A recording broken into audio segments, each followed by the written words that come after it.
Assalamualaikum warahmatullahi wabarakatuh. Alhamdulillahi rabbil alamin. Assalatu wassalamu ala sayyidil mursalin wa ala alihi wa sahbihi ajma'in wa ba'du. Bersyukur kita kepada Allah Subhanahu wa taala. Alhamdulillah hari ini sesuai yang kita rencanakan dan jadwalkan, kita bisa mengadakan perkuliahan pertemuan ke-13 secara asinkronus begitu ya. Kita tetap berkuliah di jadwal yang sama tetapi di tempat yang berbeda-beda. Baik mahasiswa sekalian, tentunya yang kedua selain bersyukur kita patut untuk menyampaikan salam dan salawat kepada junjungan kita Nabi Muhammad sallallahu alaihi wasallam. Semoga selalu terlimpah kepada beliau, kepada keluarga, sahabat dan para pengikutnya hingga akhir zaman. Mahasiswa sekalian yang dimuliakan oleh Allah Subhanahu wa taala, sebelum kita masuk ke tema kita hari ini tentang keadilan dan keseimbangan yang telah nampak di layar mahasiswa sekalian masing-masing, saya ingin bercerita bahwasannya ada seorang ulama besar yang dikenal sebagai salah satu imam madhab yang 4 yang terkenal itu.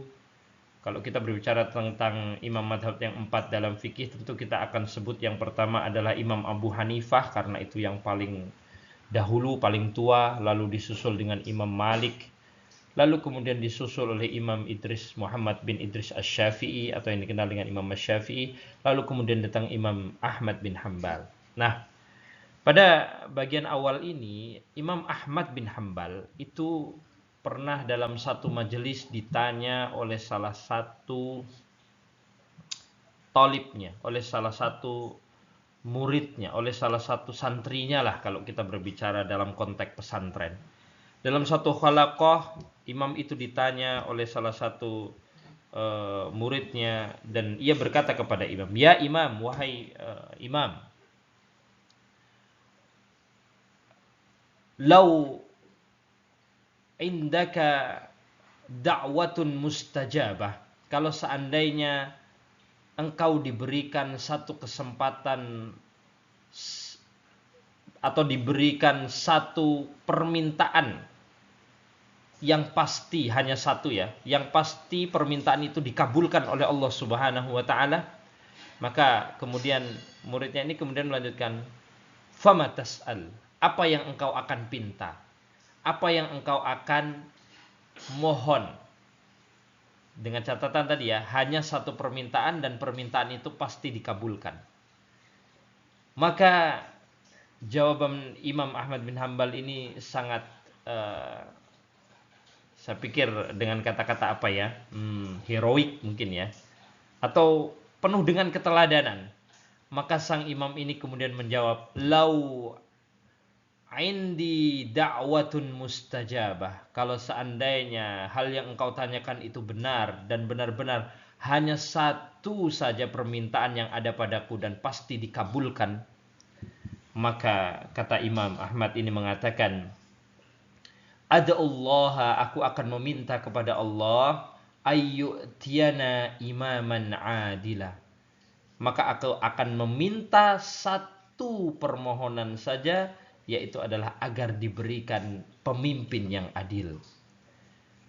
Maka sepintas lalu kelihatannya jawaban ini tidak begitu istimewa begitu ya. Mungkin ya. Kecuali yang sudah menangkap maknanya secara mendalam. Tapi ternyata kalau kita pahami jawaban Imam Ahmad bin Hambal ini sangat luar biasa. Karena kebanyakan kita kalau diajukan atau pertanyaan tersebut diajukan kepada kita, belum tentu kita menjawab seperti Imam Ahmad bin Hambal. Bisa jadi misalnya salah satu di antara kalian diajukan pertanyaan ini, misalnya Fatir ya. Fatir, kamu diberikan satu kesempatan atau satu permintaan dan itu pasti dikabulkan. Maka mungkin saja kebanyakan dari kita begitu ya, akan benar-benar memikirkan apa ya yang harus saya minta seperti itu ya. Mungkin akan ada yang menjawab, "Saya ingin menghajikan kedua orang tua." Itu bagus, sangat mulia. Atau mungkin ada yang secara spontan menjawab, saya ingin masuk surga misalnya. Itu juga baik. Mungkin ada yang secara spontan juga akan menjawab, saya ingin sukses dunia akhirat. Mungkin itu sangat baik. Maka saya kira jawabannya akan beragam. Tapi coba kita kembali ke jawaban Imam Ahmad bin Hambal yang menurut saya itu sangat luar biasa. Dia meminta agar diberikan pemimpin yang adil. Kenapa dia tidak meminta untuk kepentingan dirinya? Seperti jawaban-jawaban yang sudah saya sampaikan tadi. Ternyata beliau benar-benar memahami bahwa pemimpin yang adil, yang mampu menghadirkan keadilan untuk banyak orang, itu dianggap lebih penting dibandingkan kebutuhan-kebutuhan yang sifatnya pribadi seperti jawaban-jawaban yang lain yang saya sebutkan tadi. Maka dengan hadirnya pemimpin yang adil, maka keadilan, kesejahteraan, keseimbangan itu akan dirasakan oleh setiap orang yang di bawah kepemimpinannya. Bayangkan saja, jika satu kecamatan diberikan Pak Camat yang adil, maka satu kecamatan akan merasakan kesejahteraan dan keadilan sosial yang luar biasa.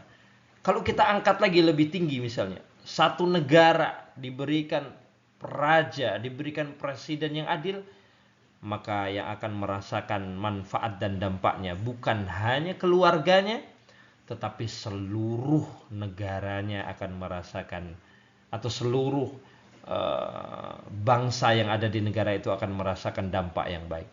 Itulah pentingnya bagaimana keadilan itu mampu kita wujudkan dalam kehidupan kita sehari-hari. Dan jika keadilan itu mampu kita wujudkan dalam kehidupan sehari-hari, maka yang akan terasa adalah kesejahteraan dan keseimbangan dalam hidup. Masyarakat sekalian dimuliakan oleh Allah Subhanahu wa taala, maka di awal ini kita sebelum mengidentifikasi dan coba memahami beberapa nas dalil-dalil ayat Al-Qur'an dan hadis-hadis Nabi yang berbicara tentang keadilan dan keseimbangan, maka ada baiknya kita tahu dulu tentang istilah-istilah keadilan itu sendiri. Maka di dalam Al-Qur'an kalau kita berbicara tentang keadilan, paling tidak itu akan ditemukan dua kata yang mempunyai makna sama, yaitu adalah keadilan. Yang pertama itu adalah al-adlu. Nah, ini sudah lebih familiar bagi kita ya, dan sudah diserap menjadi bahasa kita sehari-hari, adil begitu ya. Lalu yang kedua dengan makna yang sama, keadilan adalah al-qistu. Nah, ini jarang didengar atau jarang bahkan digunakan dalam kehidupan sehari-hari. Lalu istilah yang ketiga yang akan kita ketahui adalah keseimbangan, atau dalam bahasa Arab itu tawazun, berasal dari kata makna wazn gitu ya. Kita balik ke yang pertama, yaitu adalah al-adlu, yang dengan makna keadilan. Maka dalam beberapa Mu'jamul Arabi, dalam beberapa kitab kamus bahasa Arab, di situ dijelaskan apa itu makna adil atau keadilan. Karena bisa jadi kalau saya tanya begitu ya ke mahasiswa sekalian secara spontan, apa menurut Anda makna adil? Maka dia akan menjawab mungkin gitu. Adil adalah setara. Atau apa itu makna adil menurut saudara? Mungkin dia akan menjawab seimbang. Nah, maka akan banyak opini-opini tentang keadilan jika itu ditanyakan secara spontan. Tapi karena adil ini adalah dari bahasa Arab, maka coba kita lihat maknanya sendiri secara bahasa itu apa. Yang pertama adalah al-adlu, dikatakan di sini ya. Nah, mungkin bisa dilihat di sini. Al-adlu, oke, ini bisa hadir pointer ya. Al-adlu huwa iqamatu syai' mustawiyan ghairu ma'ilin. Maka definisi pertama tentang keadilan itu adalah iqamatu syai', meluruskan sesuatu sehingga mutasawiyan, sehingga sama. Jadi adil itu artinya lurus, tidak bengkok. Maka kalau kita dari ruku itu, coba saya akan tanya kepada mahasiswa sekalian. Gerakan setelah ruku namanya apa? I'tidal, betul? Itu sama artinya dengan adil. Bagaimana sifat i'tidal? Lurus. Badan sudah kembali lurus, tangan sudah pada tempatnya, kaki sudah lurus, semua badan lurus dari atas sampai bawah. maka itu iktidal. Maka tidak disebut seseorang itu beriktidal dengan sempurna kalau belum lurus badannya. Misalnya dia buru-buru dari ruku, Sami Allahu liman hamidah, masih keadaan bungkuk lalu dia sujud, itu belum iktidal. Maka adal pertama ini mempunyai makna adalah iqamatus syai' mustawiyan, meluruskan sesuatu sehingga sama, tidak bengkok. Ghairu ma'ilin ini tidak bengkok artinya, tidak condong. Itu makna adil yang pertama. Lalu kedua, ja'lu kulli syai'in fi maudhi'ihi. Ya, mungkin ini sebagian kita sudah pernah mendengarnya, yaitu menjadikan setiap sesuatu itu pada tempatnya. Ya, paling sederhana orang dikatakan adil kalau menaruh topi atau songkok di atas kepala, dan tidak dikatakan adil kalau menaruh topi atau songkok di kaki. Nah, itu paling tidak sederhana. Lalu kemudian al-adlu khilaful jaur. Nah, ini kurang rak ini ya. Khilaful jaur awil dzulm. Adil itu dengan pengertian menempatkan sesuatu pada tempatnya ini, maka adil itu juga merupakan antonim atau lawan kata dari jaur. Jaur itu adalah kejahatan, zulm adalah kezaliman. Maka kita bisa katakan dengan makna ini, seseorang yang menaruh topinya di atas kepalanya berarti itu adil karena menaruh pada tempatnya. Tapi seseorang yang menaruh topi pada kakinya itu berarti dia zulm. Berarti dia telah berbuat kezaliman. Maka itu makna keadilan yang perlu kita ketahui di awal. Lalu ada istilah yang kedua nih yang jarang kita ketahui ya, sebagian dari kita, al-qistu. Oke? Al-qistu di sini adalah keadilan, seperti itu ya. Sama, kalau kita lihat di Al-Qur'an terjemahannya sama-sama keadilan, begitu ya. Tapi kemudian apa yang membedakan? Nah, nanti kita akan coba lihat. Tapi sebelumnya, apa definisi dari al-qistu itu sendiri? Maka al-qistu ini mempunyai makna di sini adalah al-qistu al-adlu wan nasib bil haq. Qistu itu adalah keadilan dan ukuran yang sesuai. Jadi dia lebih konkret ya, lebih konkret, terukur. Nah, itu qistun, keadilan yang terukur dan sesuai ukurannya. Nah, itu namanya qist. Atau nih, pengertian yang kedua, i'ta'u kulli dzi haqqin haqqahu bila nuqsan. Nah, ini ada kata-kata nuqsan. Memberikan haknya kepada yang berhak tanpa dikurangi. Berarti ukurannya harus pas. Ukurannya harus sesuai. Jadi sebetulnya dari pengertian yang sederhana ini nampak keadilan dalam istilah adlun dan keadilan dalam istilah qistun di sini nampak. Adlun di sini ini lebih kepada moral dan etika, bagaimana yang mendorong kita agar berlaku lurus, tidak bengkok. Itu artinya adil atau sesuai. Itu adil. Sedangkan qistun itu lebih kepada penerapan adlun itu dalam ukuran-ukuran atau dalam hak-hak yang jelas, seperti itu ya.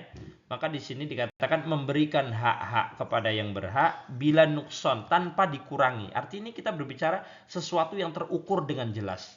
Kalau adil itu lebih kepada konsep norma etika mendorong kita agar berlaku lurus, tapi qistun itu lebih kepada penerapan keadilan itu dalam bentuk yang terukur. Nah, gitu ya. Nah, kalau kita berbicara misalnya timbangan, kita menimbang beras 1 kilo, maka istilah yang tepat adalah qistas atau qistun, karena dia terukur dengan jelas 1 kilo, begitu ya. Nah, karena dia terjelas, sekali lagi dia konkret, ada ukurannya, itu qistun yang sering digunakan oleh Al-Quran. Nanti kita akan lihat beberapa ayatnya. Lalu istilah yang ketiga yang perlu kita ketahui sebelum kita masuk kepada ayat-ayat dan hadis-hadisnya, yaitu adalah tentang tawazun di sini ya. Tawazun bermakna keseimbangan. Maka dalam Mu'jamul Arabi dikatakan istaqamatus syai' baina tarafaini bila mailin wala ifrat. Yaitu adalah meluruskan sesuatu antara dua ujung. Tarafaini itu dua ujung. Jadi kalau bayangan kita kayak timbangan itu, gimana caranya timbangan itu sejajar. Nah, itu tawazun namanya. Bila mailin, tanpa condong, tanpa miring sebelah. Bila ifrotin, ifrot itu artinya berlebih-lebihan. Jadi kalau kita ambil kesimpulan di awal ini, keseimbangan itu juga lawan dari israf atau ifrot, berlebih-lebihan, begitu ya. Atau dengan makna yang lain apa? Muwazanatu. Nah, di sini tertutup ya. Muwazanatu wa ja'alahu mutasawiyan. yaitu adalah menyeimbangkan sesuatu dan kemudian menjadikannya sama. Ini beberapa istilah yang saya kira perlu kita ketahui ya, perlu kita ketahui sebelum kita membahas tentang ayat-ayat dan hadis tentang keadilan dan keseimbangan. Kita masuk ke slide selanjutnya, yaitu adalah keadilan dalam Al-Quran. Maka di awal di sini dalam Quran surah An-Nahl dan An-Nisa 135, di sini Al-Quran mengisyaratkan bahwasanya keadilan itu harus diterapkan dalam berbagai aspek kehidupan, tidak terkecuali dalam bab muamalah, tidak terkecuali dalam bab ekonomi, tidak terkecuali dalam bab apa lagi? Hukum, dalam segala aspek kehidupan kita benar-benar harus menggunakan dan menerapkan keadilan. Maka jelas di sini. Yang pertama misalnya dalam Quran surah An-Nahl 90 ini, di sini dikatakan, bahkan ayat ini juga sering sekali disampaikan oleh para khatib ya di akhir khutbahnya. A'udzu billahi minasyaitonir rajim. Innallaha ya'muru bil adli wal ihsan wa ita'i dzil qurba wa yanha 'anil fahsya'i wal munkar wal bagyi ya'idzukum la'allakum tadhakkarun. Sesungguhnya Allah menyuruh berlaku adil. Jadi di sini konteksnya umum, dalam semua aspek kehidupan kita harus berlaku adil, ya, bukan hanya dalam masalah misalnya kita berbicara hanya masalah warisan saja atau dalam masalah hukum saja, tidak, tapi segala aspek kehidupan kita. Lalu berbuat kebajikan dan memberikan bantuan kepada kerabat, karena ini diutamakan. Sebagaimana kita pernah bahas tentang masalah dalam bab sedekah, infak, ya, dan juga wakaf. Kalau itu terkait dengan harta pribadi, maka yang harus didahulukan adalah kerabat terdekat, keluarga terdekat yang membutuhkan. Tapi kalau terkait dengan zakat yang bersifat kewajiban atau harta orang banyak, maka itu sudah diatur di dalam Al-Quran, maka ada 8 asnaf yang berhak menerimanya. Tapi sekali lagi kalau masalah sedekah, infak dalam keseharian kita, dan itu harta pribadi kita, tidak ada kaitannya dengan kepentingan umum seperti zakat yang harus dikelola atau wakaf atau yang lain-lain, maka itu lebih didahulukan kerabat terdekat. Kemudian Allah melanjutkan firman-Nya, Dia juga melarang perbuatan keji, dan ini juga berlaku umum dalam segala aspek kehidupan kita. Kemungkaran dan permusuhan, Dia memberi pelajaran kepadamu agar kamu selalu ingat. Baik. Lalu pada ayat yang kedua, An-Nisa 135 dikatakan, Ya ayyuhalladzina amanu kunu qawwamina bil qist. Coba dilihat. Pada ayat An-Nahl ini dengan istilah adlun, yang diartikan adil. Lalu pada ayat An-Nisa 135 ini juga menggunakan istilah qistun, yang berarti apa? Jadilah penegak keadilan. Nah, keadilan juga di sini. Qawwamina bil qist, keadilan, sama ya. Maka kita baca dulu. Ya ayyuhalladzina amanu kunu qawwamina bil qist syuhada'a lillah walau ala anfusikum awil walidaini wal aqrabin. Wahai orang-orang yang beriman, jadilah kamu penegak keadilan, ya, penegak keadilan dan saksi karena Allah, walaupun terhadap dirimu sendiri, ibu bapakmu atau kerabatmu. Maka di sini lagi-lagi perintah tentang bagaimana kita harus benar-benar memperlihatkan keadilan dalam kehidupan kita sebagai seorang muslim dalam berbagai aspek. Bahkan di sini Al-Quran secara eksplisit menyoroti walau ala anfusikum awil walidaini wal aqrabin. Meskipun seandainya kemudian kamu hal itu berkaitan dengan dirimu atau keluargamu atau bahkan sanak kerabatmu, kamu pun harus berlaku adil.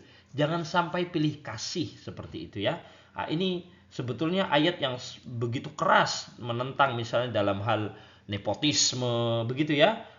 Dan ayat ini benar-benar mengisyaratkan kita untuk benar-benar berlaku menjadi pribadi yang adil dalam segala aspek, bahkan kalau itu berkaitan dengan kepentingan diri kita, keluarga kita atau kerabat kita. Maka sebagai muslim yang baik, kita tetap harus berlaku adil dalam perkara-perkara tersebut sehingga kita tidak jatuh pada perilaku yang dilarang oleh Allah Subhanahu wa taala, salah satunya dalam bentuk nepotisme itu.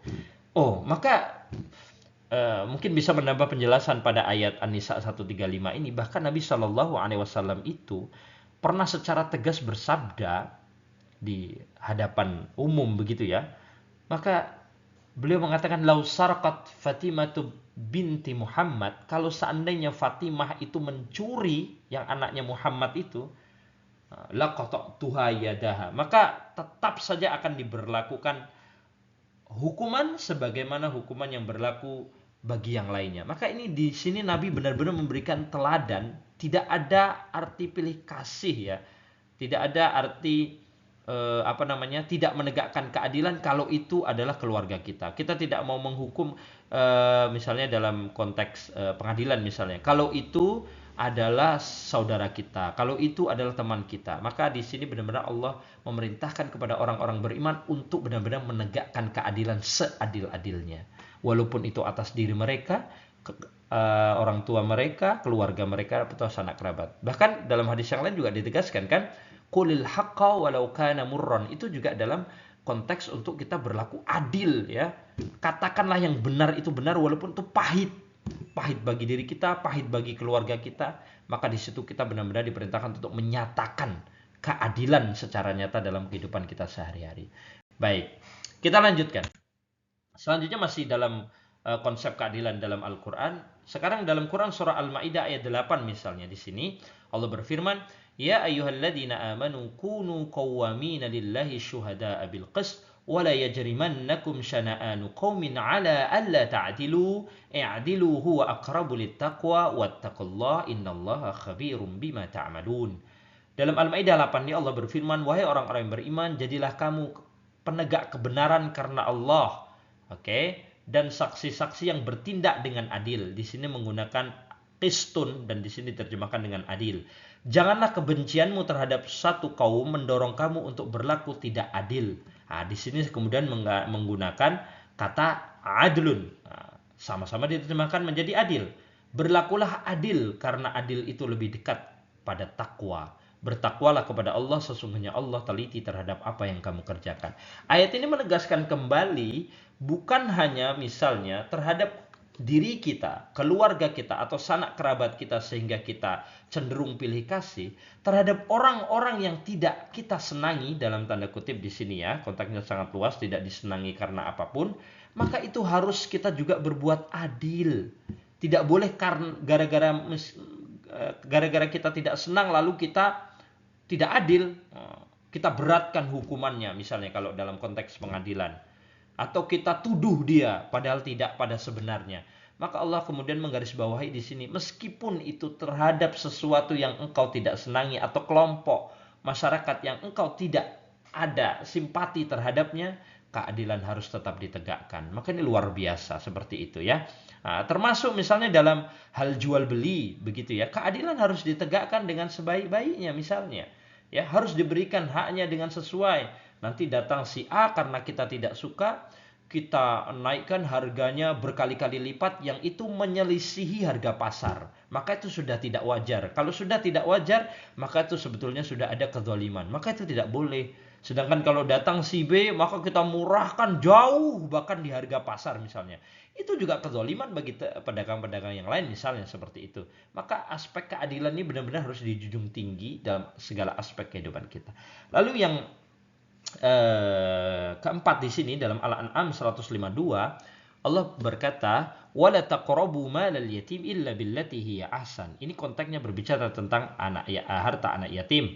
Hatta yablugha ashuddahu wa uful kaila wal mizana bil qist la nukallifu nafsan illa wus'aha wa idza qultum fa'dilu walau kana dha qurba wa bi ahdillahi aufu dzalika wassakum bihi la'allakum tadhakkarun. Janganlah kamu mendekati atau menggunakan harta anak yatim kecuali dengan cara yang paling baik atau ada manfaat di dalamnya sampai dia mencapai usia dewasa, sampai dia balik kemudian. Sempurnakanlah takaran dan timbangan dengan adil. Wa auful kaila wal mizana bil qist. Nah, ini yang saya katakan tadi, qistun ini sering digunakan untuk menggambarkan keadilan-keadilan yang terukur secara konkret. Misalnya dalam berbicara takaran dan timbangan, maka di sini Al-Quran menggunakan kata-kata qistun bukan adlun begitu ya. Habis itu ayatnya berlanjut, la nukallifu nafsan illa wus'aha. Kemudian apa? Di sini Allah tidak membebani seseorang melainkan menurut kesanggupannya. Dan di sini menarik lagi, wa idza qultum fa'dilu walau kana dza qurba. Sekali lagi nih ditekankan di sini untuk berbuat. Dan apabila kamu berbicara, lakukanlah dengan adil sekalipun dia kerabatmu. Bayangkan. Di sini menggunakan kata i'dilu karena omongan tuh sulit terukur kan, tidak seperti tadi timbangan dan takaran tuh jelas ukurannya. Kalau omongan tuh sulit, maka di sini menggunakan kata i'dilu, bukan wa'ida kultum faskitu, tapi fa'dilu. Nah, inilah indahnya bahasa Al-Qur'an ya. Nampak di sini perbedaan antara qistun dengan adlun di sini ya. Walau kana dza qurba. Ini sebetulnya masih mirip dengan ayat sebelah yang sebelumnya tadi. Walau ala anfusikum wa au apa tadi? Sorry.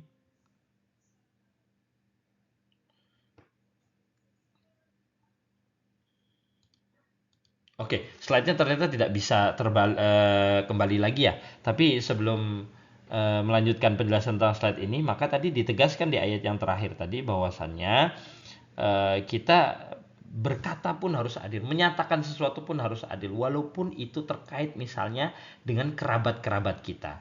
Begitu ya. Baik, kita akan masuk ke slide yang selanjutnya, yaitu adalah keadilan adalah kesejahteraan dan keselamatan.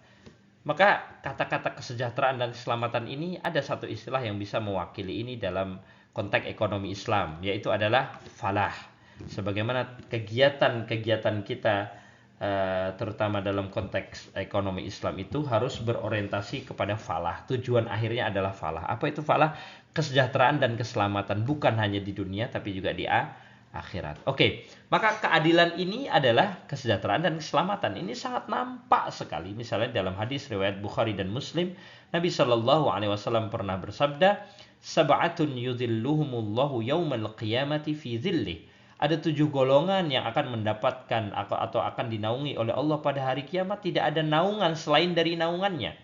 Yauma la dhilla illa dhilluh. Tidak ada naungan selain naungannya. Yang pertama disebutkan oleh Nabi siapa? Imamun adilun, yaitu adalah imam yang adil. Di sini yang perlu kita garis bawahi di sini adalah adil. Seandainya imam ini tidak adil, maka dia pasti akan sengsara dan celaka. Maka keadilan itu membawa kesejahteraan dan keselamatan. Balik ke cerita awal saya di pembukaan kuliah tadi, bahwasannya imam adil itu luar biasa dampaknya, maka akan dirasakan oleh semua orang yang di bawah kepemimpinannya. Maka adil di sini merupakan kunci utama kesejahteraan bagi yang di bawah kepemimpinannya dan keselamatan baik dirinya, keluarganya maupun bangsanya, baik itu di dunia maupun di akhir.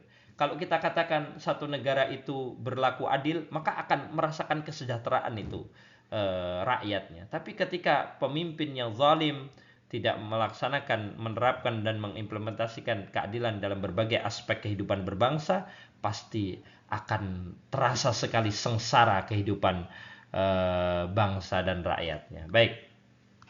Kemudian juga ini ditekankan dalam hadis riwayat Muslim misalnya, ittaquz zulma fa inna zulma zulumat yaumal qiyamah. Mengapa di sini menggunakan kata zulm? Karena kita tadi sudah tahu zulm itu adalah lawan kata dari adil.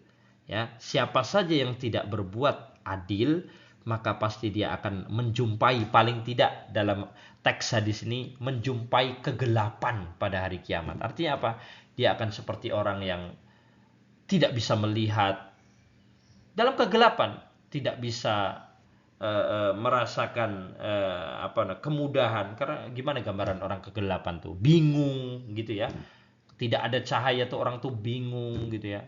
Bahkan orang bisa tersesat karena tidak ada cahaya. Lah begitulah gambaran orang-orang yang kemudian tidak mengimplementasikan keadilan dalam hidupnya, maka dia akan menjumpai kegelapan-kegelapan pada hari kiamat.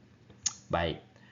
Selanjutnya keadilan sudah, kita akan masuk kepada yang kedua adalah tentang tawazun atau yang kita kenal dengan keseimbangan tadi ya. Maka yang pertama di sini ada perintah menjaga keseimbangan begitu ya. Yang pertama dalam Quran surah Ar-Rahman ayat 8 sampai 9, Allah berfirman, "Alla tatghaw fil mizan wa aqimul wazna bil qisti wa la tukhsirul mizan." Kalau kita perhatikan lagi ayat ini ya, menggunakan kata-kata qistun lagi. Kenapa? Karena ini berbicara wazn, berbicara tentang timbangan. Timbangan itu ukurannya jelas.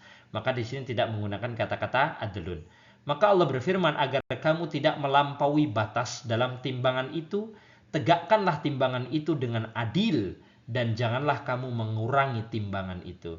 Ini perintah, meskipun konteksnya adalah tentang takaran atau timbangan, tapi di sini benar-benar mengisyaratkan untuk kita berlaku adil dalam segala hal yang bisa diukur seperti itu ya. Ya. Harus berlaku adil seperti itu. Agar apa? Agar tidak melampaui batas. Meskipun konteks ayat ini berbicara tentang timbangan. Begitu juga wazinu bil qistasil mustaqim dalam Syu'ara 182 sampai 83, wa la tabkhasun nasya asya'ahum wa la ta'tsaw fil ardi mufsidin. Maka dalam Asy-Syu'ara 182 183 ini Allah katakan, timbanglah dengan timbangan yang benar. Janganlah kamu merugikan manusia dengan mengurangi hak-haknya dan jangan membuat kerusakan di bumi. Kenapa kita perlu memastikan keseimbangan itu hadir?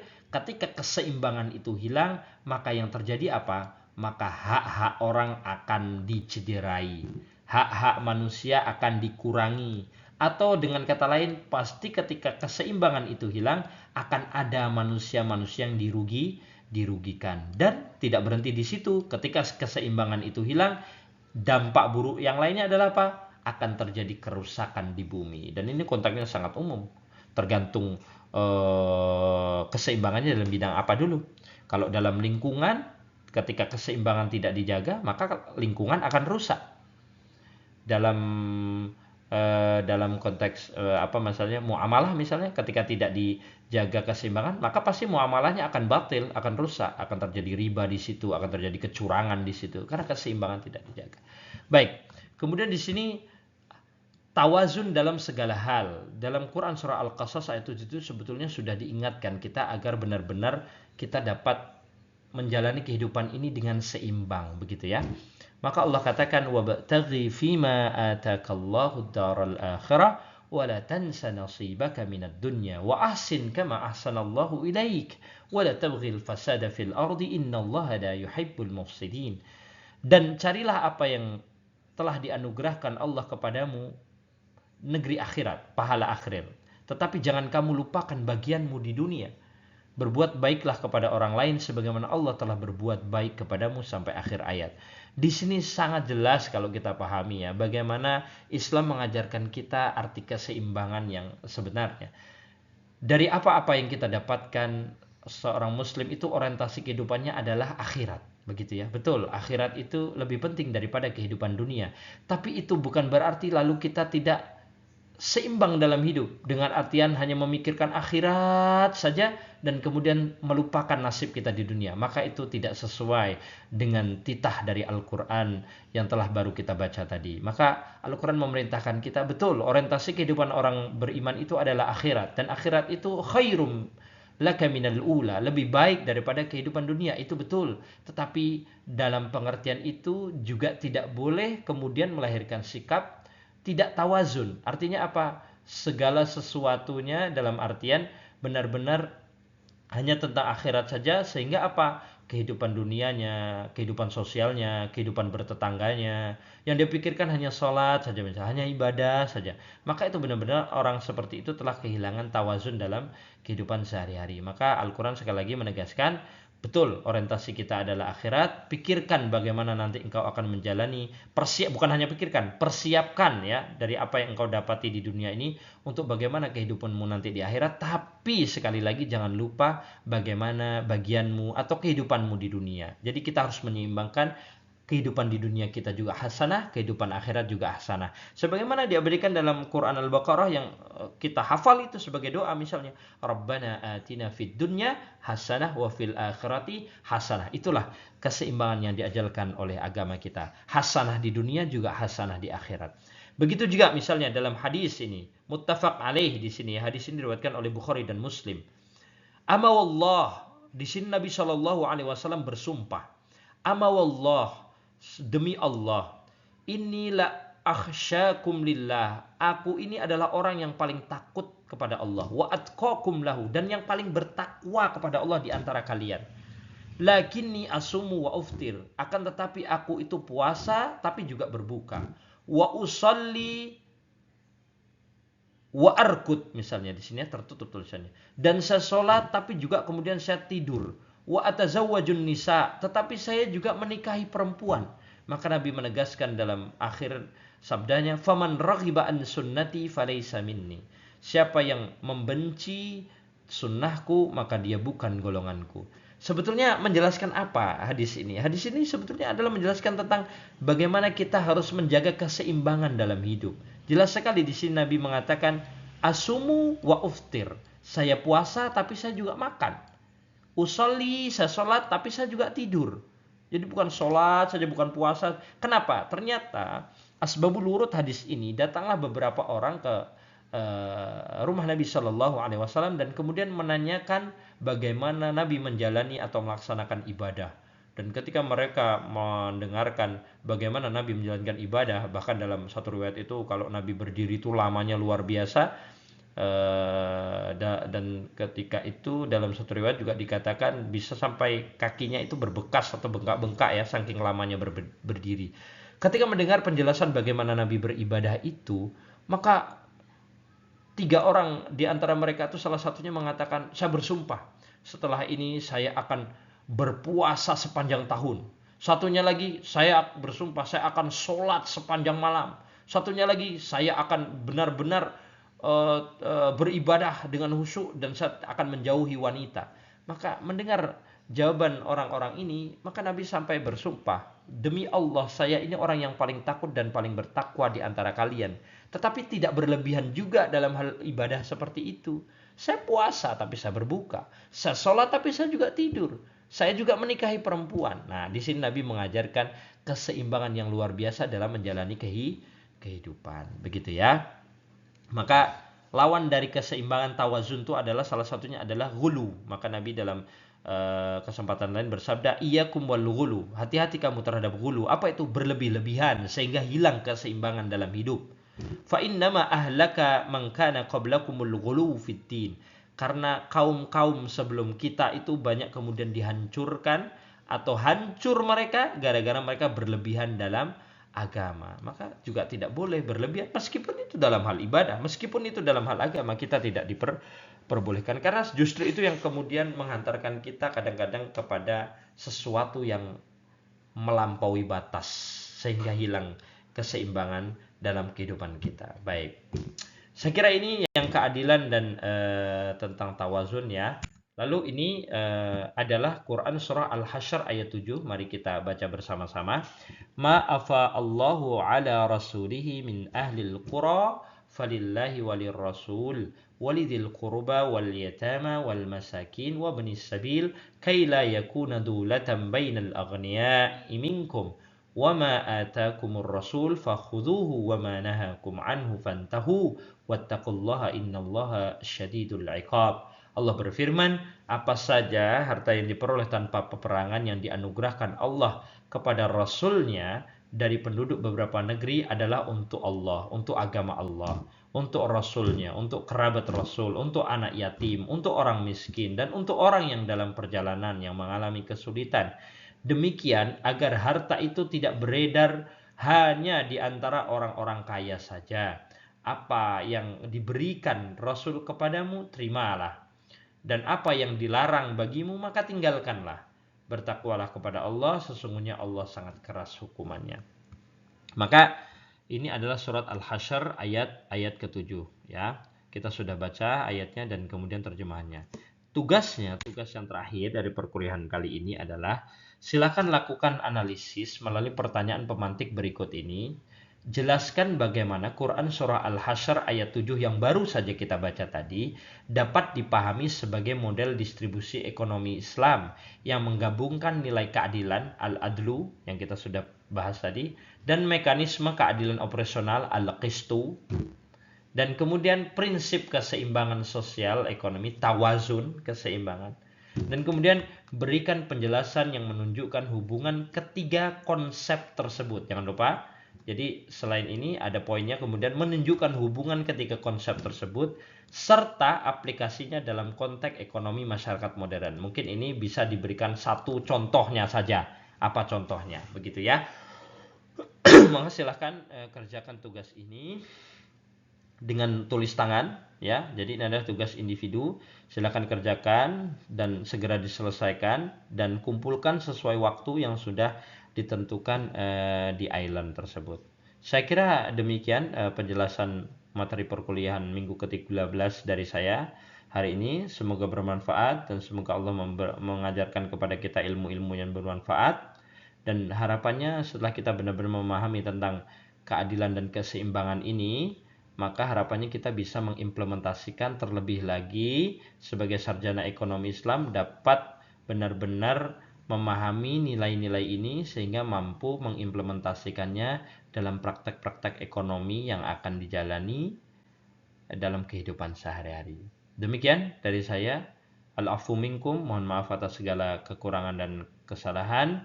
Assalamualaikum warahmatullahi wabarakatuh.